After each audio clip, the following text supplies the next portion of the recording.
আজকে অনেকগুলো তাল শাঁস কেটেছি। এবার এগুলো বিক্রি করবার জন্য বাজারে নিয়ে যাই। যত তাড়াতাড়ি বাজারে নিয়ে যাব তত তাড়াতাড়ি বিক্রি করে বাড়ি ফিরতে পারবো। যাই।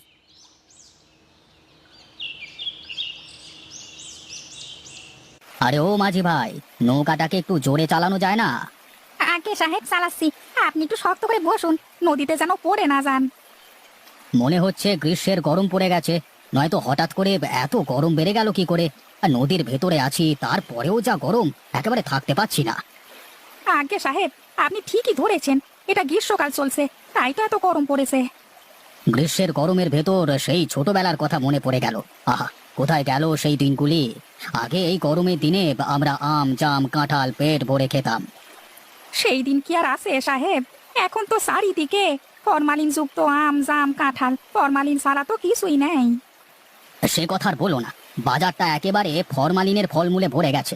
এখনই গ্রীষ্মের সময় যে একটা তাজা ফরমালিন মুক্ত ফল কিনে খাবো, সেই উপায় আর নেই গো।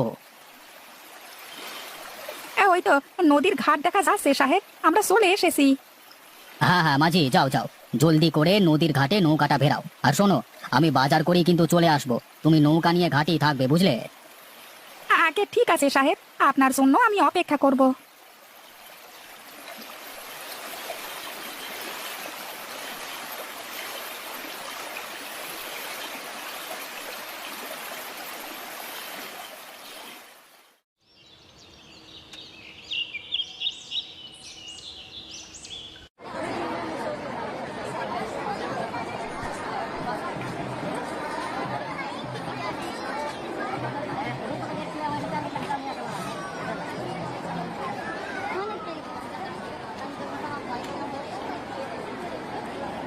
আরে এই গ্রীষ্মের দিনে তালের শাঁস আবার কোত্থেকে আসলো?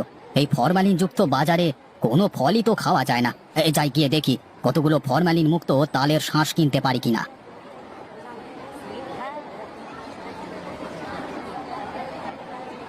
আরে এই অদিনে গ্রীষ্মের সময়ে তালের শাঁস আপনি কোথায় পেলেন?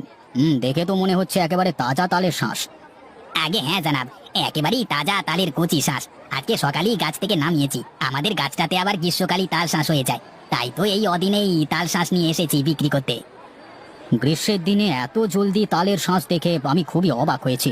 তা তোমার এই তালের শাঁসের দাম কত করে? আমি এক কাঁদি তালের শাঁস নেব, বলো তোমাকে কত টাকা দেব?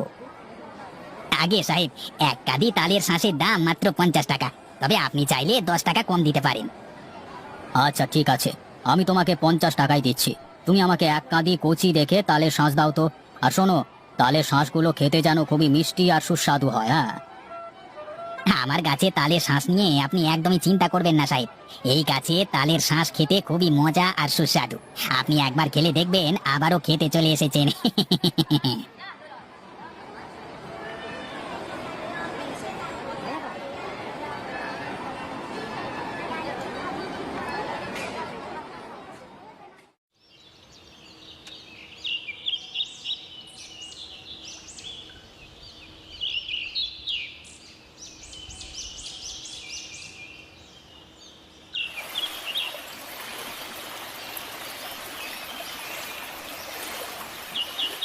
এই গ্রীষ্মের সময় তালের শাঁস পেয়েছিলাম বাজারে, তাই এক কাঁদি তালের শাঁস কিনে নিয়ে এলাম।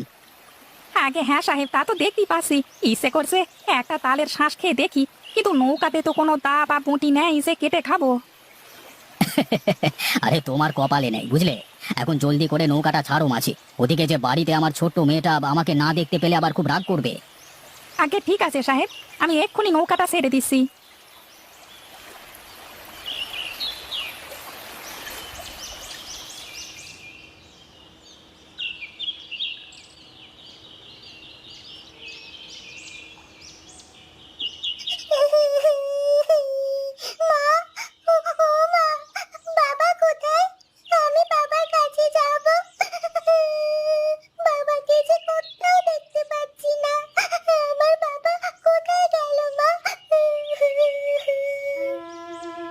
এতটুকু মেয়ের ঢং দেখে বাঁচি না। তোর বাবা কি কোনো কাজকর্ম নেই নাকি? সে তার কাজ করার জন্য কাজে গেছে। যা, তুই তোর ঘরে যা। না, আমি কোথাও যাব না। তুমি তার আগে বলো বাবা কোথায়, আমি বাবার কাছে যাব। না, তোকে নিয়ে আর পারি না। তোর বাবা সকালে নদী পথে বাজারে গেছে বাজার করতে, একটু পরেই ফিরে আসবে। এখন হয়েছে, যা এবার তাহলে ঘরে যা।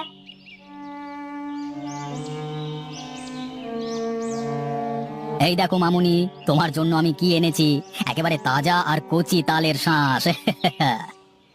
তালের শ্বাস? তালের শ্বাস আবার কি বাবা? এই নাম তো আগে কখনো শুনিনি। এই নাম তোরা এখন কি করে শুনবি? এখন তো তালের শাঁস খুব বেশি একটা পাওয়া যায় না।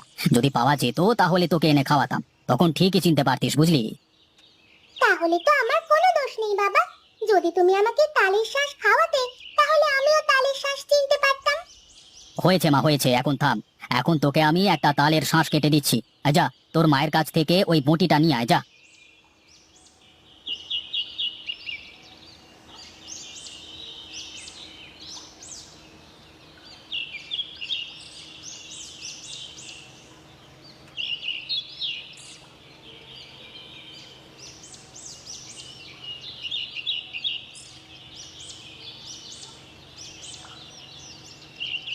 নে মা, তুই এবার তালের শাঁস খেয়ে দেখ কেমন মজা। হুম হুম বাবা, অনেক মজা। এত সুস্বাদু আর এত নরম তালের শ্বাস আমি এই প্রথম খেলাম। আমার কাছে খুবই মজা লেগেছে বাবা। ইস, যদি আমাদের গ্রামে এই তালের শ্বাস কিনতে পাওয়া যেত তাহলে আমি আরো তালের শ্বাস কিনে খেতে পারতাম। ওগো, কতদিন হলো তোমার চাকরিটা তো আর নেই। যদি তুমি এই তালের শ্বাসের একটা ব্যবসা দিতে পারো এই গ্রামে, তাহলে দেখবে খুবই ভালো হবে। গ্রামের সবাই তালের শ্বাস যেমন কিনে খেতে পারবে, ঠিক তেমনি তোমারও ভালো ইনকাম হবে। আরে গিন্নি, তাই তো, এভাবে তো কখনো ভেবে দেখিনি। তুমি তো ঠিক কথাই বলেছো। আমি চাইলেই তো এই গ্রামে একটা তালের শাঁসের ব্যবসা দিতে পারি। দাঁড়াও দাঁড়াও, আমি কাল থেকে তাহলে তালের শাঁসের ব্যবসা শুরু করে দেব। দেখবো এই গ্রামের মানুষ তালের শাঁস কেমন পছন্দ করে।